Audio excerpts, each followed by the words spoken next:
मराठा समाजाला आरक्षण मिळावं या मागणीसाठी मनोज जरंगे पाटील यांचा हा मोर्चा मुंबईच्या दिशेने कूच करतोय। जागोजागी लाखोच्या संख्येने मराठा बांधव त्यांचं स्वागत करतायत। आता आपण पिंपरी चिंचवड मध्ये आहोत आणि पहाटेचे 4:30 वाजलेले आहेत आणि अजून जरी आपण बघितलं तर अशा पद्धतीने लोक मनोज जरंगे पाटील यांच्या स्वागतासाठी उभे आहेत। खरं तर आता चांगलीच थंडी देखील पडलेली आहे आणि जागोजागी अशा पद्धतीने शेकोटी पेटवले जात आहेत, मात्र लोक काही घरी जात नाहीत। त्यांच्या स्वागतासाठी अजून देखील या ठिकाणी उभे आहेत। किती वेळ झाला तुम्ही या ठिकाणी थांबलात मनोज जरंगे पाटील यांच्यासाठी? आम्ही 4 वाजतापासून बसलोय, संध्याकाळचे 4 वाजता। म्हणजे आता जवळपास 12 तास होत आले। हो, तुम्ही सगळे कुणी घरी गेले नाही? गेलोच नाही आम्ही। नाही, चांगलीच थंडी वाढली आजोबा। हो भरपूर थंडी। त्यासाठी शेकोटीचा आश्रय घेतला ना आम्ही, शेकोटीचा आश्रय घेतला त्यासाठी।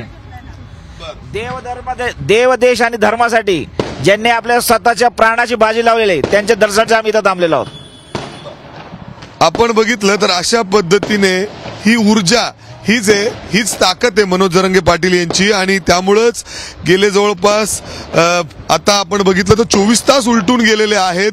मनोज जरंगे पाटील यांचा हा मोर्चा जो सकाळी 8 वाजता सुरू झालेला आहे वाघोलीहून, तर अजूनही ते मोर्चात आहेत, मोर्चा सुरू आहे। थोडंसं पुढे जरी गेलो आपण तर तिथे देखील हीच परिस्थिती आहे। जागोजागी अशा पद्धतीने शेकोटी पेटवली गेली आहे आणि लोक बसलेली आहेत रस्त्याच्या बाजूला। तोबा गर्दी आहे अजूनही या मोर्चात। जर आपण बघितलं तर काही मुलं या ठिकाणी एका छोट्याशा ग्रुपमध्ये बसलेली आहेत आणि शेकतायत। पोलीस देखील या ठिकाणी पहाटे 4 वाजता सज्ज आहेत। कुठलाही अनुचित प्रकार घडू नये याची देखील काळजी पोलिसांकडून घेतली जाते।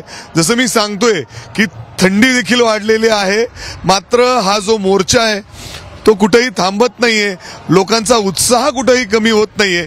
इथं देखील काही हे सगळे मराठा बांधव आहेत आणि इथं देखील शेकोटी पेटवलेली आहे आणि अशा पद्धतीने थंडीपासून स्वतःचं संरक्षण करण्यासाठी हे सगळे मराठा बांधव जागोजागी अशी शेकोट्या करतायत। मात्र मनोज जरंगे पाटील यांच्या स्वागतात कुठेही मराठा बांधव कमी पडत नाहीये। त्यांचा उत्साह वाढवला जातोय। त्यांचा जो मोर्चा आहे त्याच्यामध्ये हळूहळू मराठा बांधवांचा सहभाग देखील वाढत चाललेला आहे। किती वेळ झाला दादा थांबलात तुम्ही त्यांच्या स्वागतासाठी? पहाटेचे जवळपास 4:30 वाजले। सकाळी 11 वाजल्यापासून 11ला आला तुम्ही इथं? 11 वाजल्यापासून रस्त्यावर दुतर्फा अशीच गर्दी आहे, जागोजागी लोक हो अशीच गर्दी आहे। पॅक आहे इथून पुढे पण पॅक आहे। म्हणजे किती वाजता इथं येणं अपेक्षित होतं खरं तर मनोज जरंगे पाटलांनी? दुपारी 12 वाजता। दुपारी 12 वाजता खरं तर दुपारी 12 वाजता येणं इथं अपेक्षित होतं आणि त्यामुळं हे सगळे मराठा बांधव जवळपास सकाळी 11 वाजून या ठिकाणी उभे आहेत। जवळपास 12, 13, 14 तास झालेले आहेत। हे मुलं, हे मराठा बांधव या ठिकाणी उभे आहेत। मी म्हणतोय तुम्हाला लहान मुलं देखील या ठिकाणी आहेत। दादा तू किती वाजता आलाय? 10 वाजता। 10 वाजता झोप नाही आली का तुला आता? नाही आली? काय भेटायचंय? हो, मनोज जरंगे पाटलांना भेटायचंय आणि त्यामुळं जर आपण बघितलं तर लहान मुलं, महिला, त्याचबरोबर हे मराठा बांधव अशा पद्धतीने उभे आहेत आणि त्यांचा जागोजागी स्वागत करतायत। कॅमेरामॅन अमोल गवाळेसह मी मिकी घई, एबीपी माझा, पिंपरी चिंचवड। एबीपी माझा, उघडा डोळे बघा नीट।